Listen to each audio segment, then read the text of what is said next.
Hi, I hope all are doing well. Okay, we are discussing kinematics. So, in kinematics, there are two different cases, motion with uniform acceleration and motion with variable acceleration. So, we have completed motion with uniform acceleration, that straight line motion, body freely falling and a body projected up, and a car is moving on road, etc., etc. These problems and this concept belongs to that case. In this video we will discuss motion under variable acceleration. As you see, motion under variable acceleration. Okay, for motion under variable acceleration, there are three different topics again. First one is velocity and acceleration by differentiation. Here we have to apply the differentiation technique. So see, ultimately what we are doing is, what we are doing is, we are finding displacement, or we are finding velocity, or we are finding acceleration, or we are finding time. That's it. So what happens is, we are going to deal with these things: displacement, velocity, acceleration and time. So whatever the technique it may be, we only go through that. We have to find out what is the displacement and what is the velocity and what is the acceleration, what is the time. So that is the thing that we have to remember, ultimately what we have to do.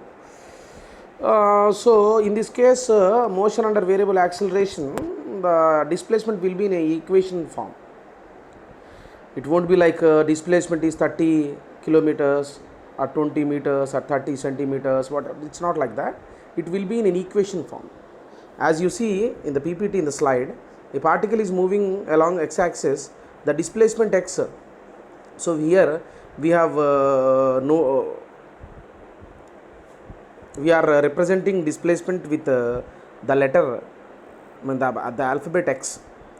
From 0 can be written as a function of t.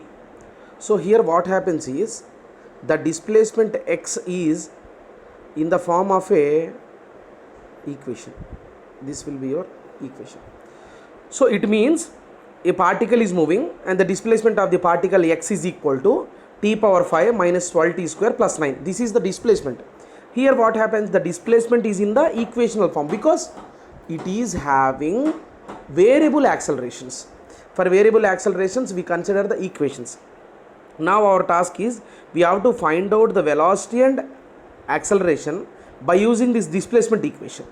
How it is happen, sir? How it is happen? As we know, the velocity is nothing but rate of change of displacement. As you see here, v is equal to dx by dt. Now apply differentiation for the velocity, for the displacement, t power 5 minus 12t square plus 9. We know that differentiation, 5t power 4, 24t, and the constant will be 0. Okay, so meter per second. Here the meter per second. Meter per second is nothing but meter second inverse. Okay, so by the given acceleration, by the given displacement, we have find out velocity. How? By using the relation, velocity is nothing but rate of change of displacement. Clear? Got it? Now this is this equation. Now we know that acceleration is nothing but rate of change of, acceleration is nothing but rate of change of velocity, rate of change of velocity. Now apply the differentiation again for the equation of velocity. So we have to find out d by dt of 5t power 4 minus 24t. Hope you are understanding.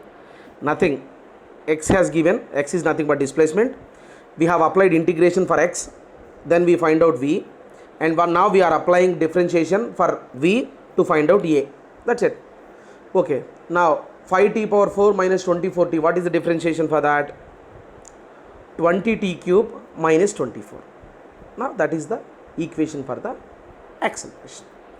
So for differentiation technique, he will give displacement and we have to apply the displacement, the integration, the differentiation for the displacement, then we'll get velocity, or we can double integrate the displacement, or simply we can double differentiate. We apply double differentiation for displacement, then we'll get acceleration, or we can apply single differentiation for velocity to find out A. That's it. You will, the questions will do one question, then you got idea. This is the concept. So this is the concept which belongs to velocity and acceleration by using differentiation technique. We have to remember this differentiation technique. Now after completion of this differentiation technique, we'll move into the velocity and acceleration by integration.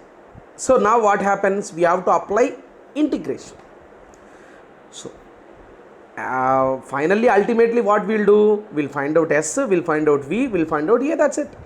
So when we have to apply integration, that is the question. Listen carefully. In the question, if he gives displacement in an equation form, then we have to go for the differentiation format. Apply differentiation for displacement one time, we will get velocity. Apply double differentiation for the same displacement, you will get acceleration. Now for integration, in the question he will give acceleration. So reverse order. Now we apply integration for the acceleration, and again we apply integration for double integration for the acceleration, then we'll get displacement. So by using displacement, if we find out velocity and acceleration, that is called differentiation technique. By using acceleration, if you are finding displacement and velocity, that is called integration. Please listen carefully, my words are listen carefully, and you have to remember these things. We'll go to the problem. Clear? Now in this concept, the A is already given. A is equal to t plus 19. A is equal to t plus 19. That is the acceleration given. Now what happens? We can find out the velocity by integrating the acceleration equation. We find out the velocity for the acceleration given. So apply the integration for t plus 19. Integral of t plus 19 dt is equal to half t square plus 19t plus c. The c is nothing but the constant. You better know the integration concepts. Clear? Now we have to apply the integration again for the velocity equation. For getting velocity, we apply integration for acceleration. I mean for velocity, integration for acceleration. Clear? For displacement, apply integration for velocity. That is the logic. Okay, so now that we have the velocity, we can integrate again. So we are applying double integration for the acceleration. Integral of half t square plus 19t plus c dt is nothing but 1 by 6 t cube plus 19 by 2 t square plus c into t plus k. K is the another constant. You can take c1 and c2, no problem. So now from the equation, from the question, we know that the particle has not moved. The question, it has given, suppose we know that the time is 0 and the x is equal to 0. I'm talking about this condition. Suppose we know that when t is equal to 0, we have x is equal to 0, and when t is equal to 4, we have x is equal to 10. Find the displacement when t is equal to 10. At 10 seconds of time, what is the displacement? At 0 time, no displacement. 0 time, no displacement. So from the question, we know that the particle has not moved. X is equal to 0 when t is equal to 0. Clear? We can use the information. We can use the information for find out the value of k by substituting x is equal to 0, t is equal to 0 into the displacement equation. So substitute the given condition into the displacement equation, then you can find out k is equal to 0. Now also t is equal to 4, we have x is equal to 10, substituting the values k is equal to 0 in the displacement equation. Substitute all the values, then you will get c is equal to minus 229 by 6. Substituting the value c into the displacement equation, and finally x is equal to something, ultimately substituting t is equal to 10, you will get this equation. So finally the displacement at 10 seconds is equal to 1053.33 meters. So finally at 10 seconds of time, the body will move 1053.33 meters distance. This is the condition. Nothing, very simple. Apply differentiation if the distance is given. Apply integration if acceleration is given.